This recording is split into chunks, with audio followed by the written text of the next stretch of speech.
In the cool, damp fields of northern Europe, a grass once dismissed as a weed quietly became one of the most important crops in human history.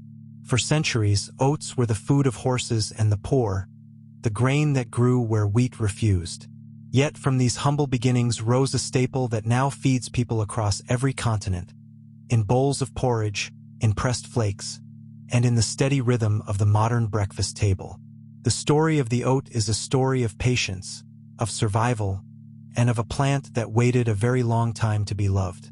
The wild ancestors of cultivated oats first appeared as companions to other crops. As farmers in the Near East planted wheat and barley some 10,000 years ago, wild oats grew alongside them, mimicking the cereals so closely that they traveled north as stowaways. In the colder, wetter climates of Europe, where wheat struggled and barley faltered, the oat thrived. What had been a nuisance became a harvest.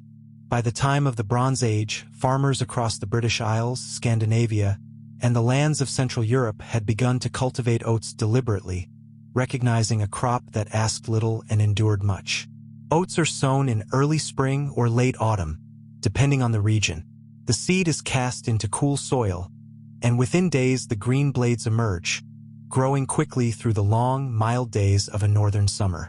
The plant rises waist-high, crowned not by the dense head of wheat but by a loose, branching panicle, each tiny grain hanging from a delicate stem. This open form lets the oat breathe in damp air and resist the rots that plague tighter cereals. It is a crop built for hardship, tolerant of poor ground, acidic soil, and the gray skies of the far north. When the grain ripens, the fields turn from green to gold, and the harvest begins. In earlier centuries, oats were cut by hand with scythes, bound into sheaves, and stood in stooks to dry in the wind. The threshing that followed separated the grain from the straw, and the straw itself became bedding and feed for livestock through the winter. Nothing was wasted. Today, combine harvesters sweep across vast fields in a single pass, cutting, threshing, and cleaning the grain in one continuous motion. The oats are dried, hulled to remove their inedible outer husk, and then steamed and rolled into the flat flakes that fill the modern pantry. For most of their history, oats carried a lowly reputation. In many lands, they were considered fit only for animals, a grain to fatten horses and sustain those who could afford nothing finer. An English dictionary of the 18th century famously defined the oat as a food for horses in England and for people in Scotland. Yet in Scotland and Ireland, in the Highlands and the cold uplands, oats were no insult but a lifeline. Oatcakes, porridge, and brose carried families through long winters and lean years, and the grain became woven into the identity of entire nations. What endurance had built, science would later celebrate. In the modern world, the oat has shed its humble past.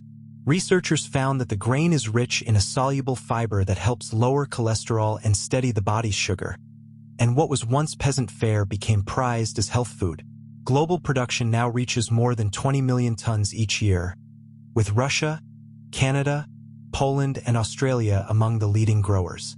Oats appear in breakfast bowls and energy bars, in milk pressed from the grain for those who avoid dairy, and still, as ever, in the feed troughs of farms. The crop that began as a weed and served as fodder has completed a remarkable journey, climbing from the stable to the kitchen, from the margins of the harvest to the center of the table.